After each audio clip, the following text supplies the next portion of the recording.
It looks like I'll have to keep an eye on Tim. And before he can remove any more clothing, Port Stephens is about an hour north of Newcastle on the spectacular central coast of New South Wales. And it's home to one of the best top tourist parks.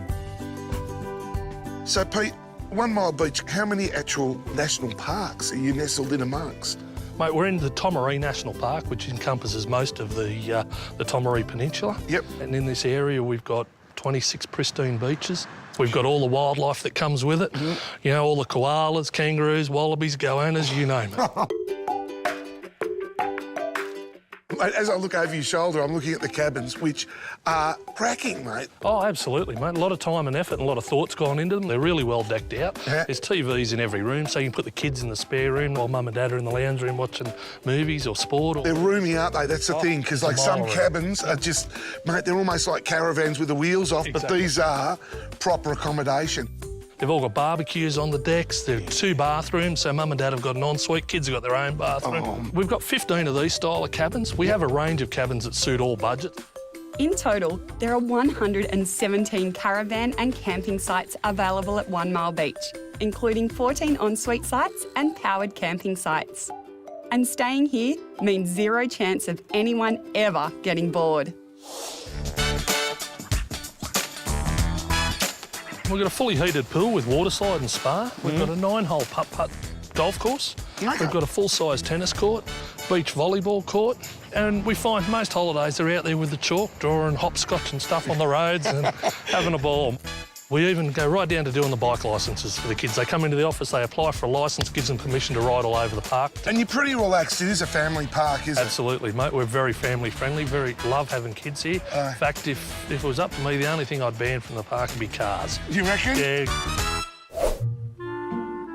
At reception, they said if I have any complaints, I have to tell them to George. First of all, which one of you is George? Are you George?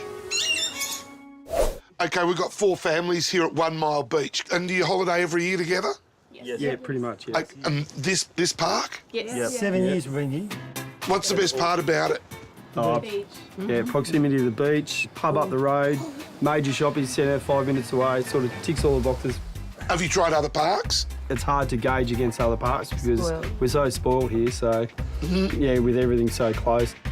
If you were saying to someone who had not tried this park before, would you say come down and have a look at it? Nah, it's not really that good. Pete, what would you say the park's best attraction is? I think it goes without saying, Tim, you've only got to turn around and have a look at this. 1 Mile Beach. So it's a safe beach for the kids? Mate, it's a safe beach. It's patrolled from September through to the end of April. It's within earshot of the cabins. Like, if you're sitting on the balcony of the cabin, maybe cooking a bit of tea, you've got this crashing in the background. Mate, I'm so going to go in. But they're likely to drag me back out. That's what happens. We big blokes get that. I believe you've got a surfing lesson coming up, mate. I do. Fantastic. I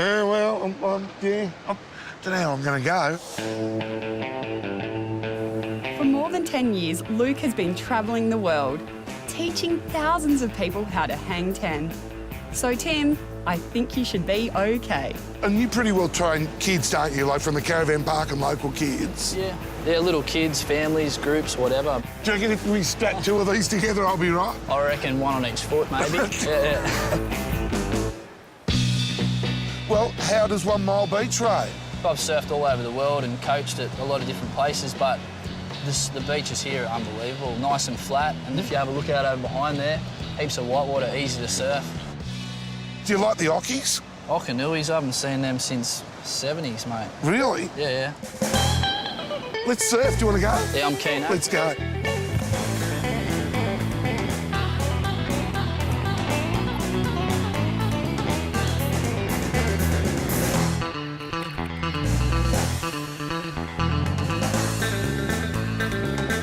Luke's lesson covers every aspect, from beach safety to surf manners and etiquette. Hey, for a first-timer, Tim, I think you've done a really good job. Oh, yeah. That's what I call surfing. Tomorrow, pipeline.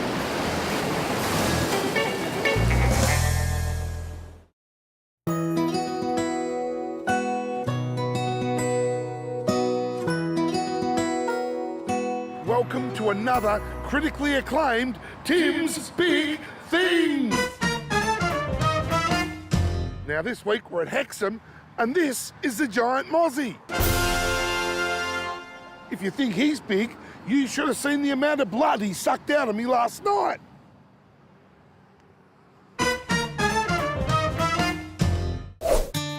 The Anna Bay Hotel is probably best known for its steaks. But as you know, it's the parma we're interested in. I wonder how Tim will handle this without me. Brookie's favourite segment, Parma rating. She isn't here, so I might rate too. Now, because Brooke's not here, I'm going to give it 2 marks of 10 out of 20. My mark will be obviously lenient and nice, and Brooke's will be hard as nails. I'll take a dainty Brooke bit first. Definite ham shortage. Now, I do mine. I obviously see I'm having the salad because I'm health conscious. My body's a temple.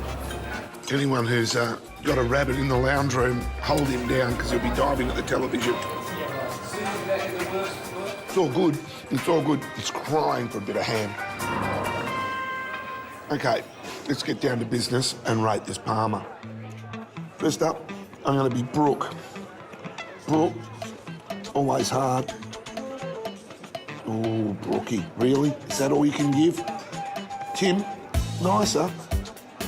Digs deep. Salad's in its own bowl. Parma's not on the chips. Big bonus. Extra 0.5 on the chips from me. Anna Bay Tavern, your parma, because of a little bit of lack of ham, only today gets 12.5 points. Boo, Brooke. Too hard.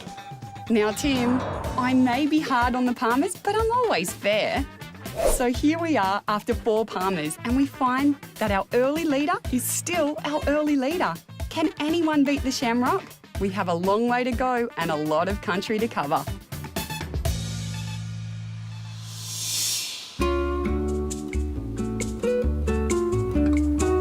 Earlier, Tim, you made a successful entry into the world of surfing. But you should be warned, like caravanning, it can be highly addictive. Just ask local legend Mick. How long you been here, mate? 38 years. Oh, jeepers. I've been surfing probably 48 years and collected a few things on the way. Look at this. Take us through it, mate. I've got a wax collection, probably 80 cakes of wax, skateboards. Mate, it's fantastic. Have you ever thrown any surfing stuff away? Never. I go to the dump and collect it. How many boards have you got? Probably about 160 all told. Oh, my God. Here's the first World Surfboard Titles program of events from Manly in 1964. Would you have a signed Mark Occhilupo picture? I sure have. There's one just here on the coffee table from the world champion himself. But there's more boards here. Mostly they're too good to take out in the water now. Here's the Surfer's Dunny, Gordon Woods, a 1958 model. It was in a lady's front yard and been sitting there for 20 years, she said, and the son doesn't use it, so I got it for 50 bucks. The old Barry Bennett, 1966 model over here. Oh, mate. Jeepers. It's in ripper nick, mate. And you restored this yourself? No. It was restored? No, it's brand new. No. Yep, never been used. Let's take it out. No. Thank you so very much, No worries, mate. Anytime. Oh, this is just absolutely beautiful.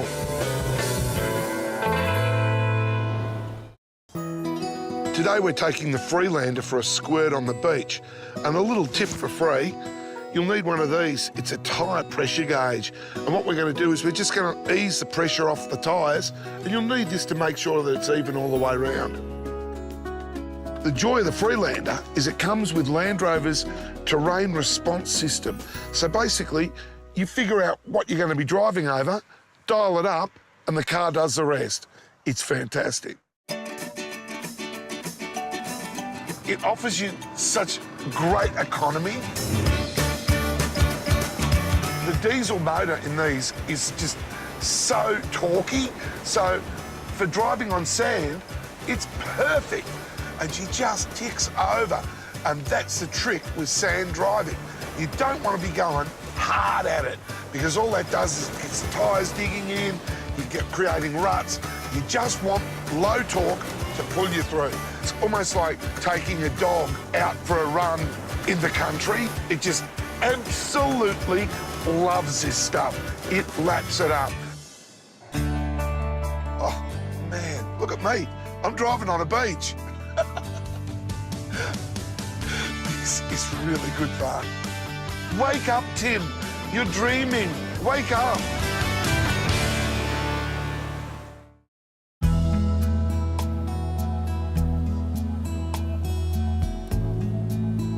Welcome back to Discover Down Under on the New South Wales Central Coast, where some take their fishing more seriously than others. OK, Noel, how long have you lived in the area? I was born and bred here. Yep. Yeah, been here 60 years. Yes. And your family? Going right back to the first white child born in Forster was Harriet Cape Godwin, who Yep. was my great-grandmother. And on my father's side, Yep. 1883. So this has just had such a tradition of fishing. And well, how many boats work out of the co-op? Now we have about 35 estuary boats. Yes. We have 3 otterboard trawlers. OK. And we have 5 trap boats. Yep. And another 4 handline boats. What fish are we buying here at the co-op? Outside fish, a lot of bonito. Yep. Leather jackets. Yep. Is a very big port for leather jackets. The big boat that works the long line, he catches a lot of shark. Well, I have to ask you this quick question, Noel, and it's probably something that's bothered everybody recently. Why are flatties so expensive? Flathead are not caught like they were years ago, but they come through here in big quantities now. These are a good fish, aren't they? Beautiful fish. I know he comes a semi-trailer in Oh, that's all right. with another load. Oh, mate, you're loading them up, I'm sure. This semi-trailer that's just pulling up here now, Yeah. loaded with the bins, they get packed and then they go up to Queensland to be processed. Well, I noticed that the Wallis Lake Fish Co-op is surrounded by caravan parks. Exactly. We have 4 caravan parks in the town. A lot of these people, you know, they've grown up as kids Yep. in these parks for their holidays, and they come back now that they're retired. And And bring their kids in. yeah, grandkids, yeah. Oh. Generations of families through these parks. And you can buy a cooked lobster from the co-op, can't you? Buy 8 you can, yeah. And you can buy live when you get them out of the tank. We have a tank. Yeah. OK. Yeah, and see those lobsters all in that tank ready to... Oh, no, they're all going, Tim, have a bit of me. Now, here's a quick question. Yep.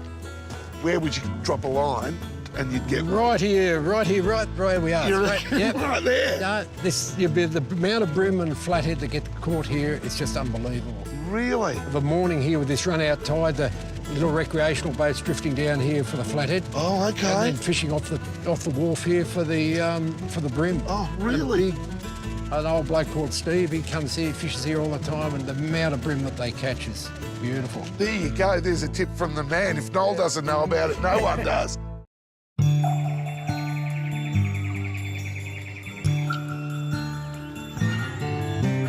I'm here with Pauline and Hugh, who run the Wallamba River Holiday Park, which would have to be the biggest park we've done. Now, how many hectares is this park?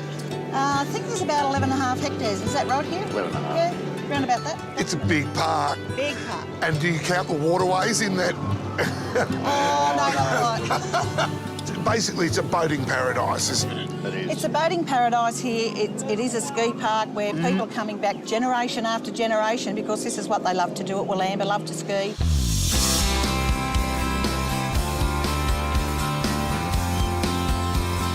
And you've got beaches too, which is amazing because we're on a river, but the park has its own beaches. We have got a couple of small beaches And here, that's- yeah, which a lot of people use naturally. You bet. The kids can play along the waterfront. There's no drop over. It's nice and it's shallow. nice. Yeah. There's an expression in real estate, location, location, location. So how about this for $1 million view? People keep returning to the cabins as well. They book from year to year. Christmas, Easter and school holidays, they just book from year to year. We get lots of grey nomads and some not so grey, so everyone calls in here on their way up towards Queensland or on the way down south. Unpowered sites, ensuite sites, which you have your own shower and toilet. We have those as well. So, of course, and dog friendly. Yes. Also, we're a top tourist park too, so don't forget if you're top tourist members or you'd like to join, we'd be happy to sign you up. Yay, yeah. Yep, and get your 10%. Get your discount. The Hunt family and their boat made their way to Wollamba River. They even brought along some friends. How many families? 3 different. 3 families? Actually 2, sorry. Okay, 2 different families. And do you always holiday together? Or is this a... Starting. okay, is it a tradition yet? We're starting it. Okay. Well, where are the kids? Are they up there? Yeah, look at them. Oh, man, they love it, don't they? Yeah. Gee, it's a safe park for kids, isn't it? There's scooters and skateboards going everywhere. The kids go stir-crazy when it rains. What do you do to entertain them? Back of the ski. Yeah, nice. It is handy to have your own boat for skiing, but you don't need your own boat to explore the Wallis Lakes. If you see anything you think might be dolphins, give us a yell. Nice day here today, guys. By the look of things, good conditions for dolphin watching. And we'll have our swim net going later in the cruise. If you don't spot them straight away, the oohs and ahs from the other passengers let you know they have arrived. We saw dolphins in 2 minutes of leaving pool, would you say? Pretty close, it was pretty close. We were lucky today, Tim. Okay. I mean, sometimes it does take a bit longer.